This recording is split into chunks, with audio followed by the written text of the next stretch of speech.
വളരെ വലിയൊരു പവിത്ര മാസത്തിലാണ് നാം ഉള്ളത്. അതേതാണ്? മുഹറം മാസമാണ്.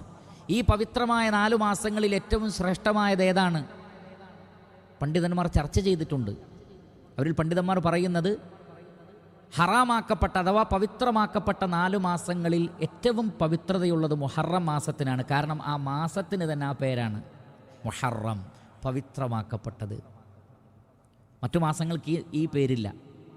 അപ്പോൾ പവിത്ര മാസങ്ങളിൽ പെട്ടതാണ്. പക്ഷേ മുഹറം മാസത്തിൻ്റെ പ്രത്യേകത അതിൻ്റെ പേര് തന്നെ പവിത്രമാക്കപ്പെട്ടത് എന്നാണ്.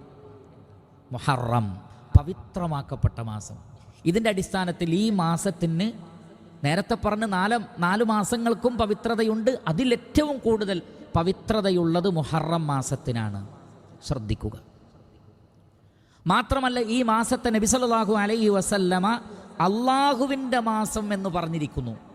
ഇപ്പോൾ ബൈത്തുള്ള, എല്ലാ വീടും അള്ളാഹുവിൻ്റെതാണ്. എന്നാലും മസ്ജിദുകൾ ബൈത്തുള്ള എന്ന് പറഞ്ഞതുപോലെ എല്ലാവരും അള്ളാഹുവിൻ്റെ അടിമകളാണ്. എന്നാൽ വിശ്വാസികളെ അബ്ദുള്ള, അള്ളാഹുവിൻ്റെ അടിമ എന്ന് പറയുന്നത് പോലെ മാസങ്ങളെല്ലാം അള്ളാഹുവിൻ്റെതാണെങ്കിലും മുഹറം മാസത്തെ അള്ളാഹുവിൻ്റെ മാസം എന്ന് വിശേഷിപ്പിക്കപ്പെട്ടിരിക്കുന്നു. ഇമാം മുസ്ലിം റഹ്മത്തുള്ളാഹി അലൈഹി അദ്ദേഹത്തിൻ്റെ സ്വഹീഹിൽ ഉദ്ധരിക്കുന്ന ഹദീസിൽ കാണാം, അബൂ ഹുറൈറ റളിയല്ലാഹു അൻഹു പറയുന്നു, ഖാല റസൂലുള്ളാഹി സ്വല്ലല്ലാഹു അലൈഹി വസല്ലം അഫ്ളലു സിയാമി ബഅദ റമളാൻ. റമളാൻ കഴിഞ്ഞാൽ പിന്നെ ഏറ്റവും ശ്രേഷ്ഠമായ നോമ്പ് ഷഹ്റുല്ലാഹിൽ മുഹറം, മുഹറം മാസത്തിലെ നോമ്പാണ്. മുഹറം മാസത്തിലെ നോമ്പാണ് റമളാൻ കഴിഞ്ഞാൽ ഏറ്റവും ശ്രേഷ്ഠതയുള്ള നോമ്പ്.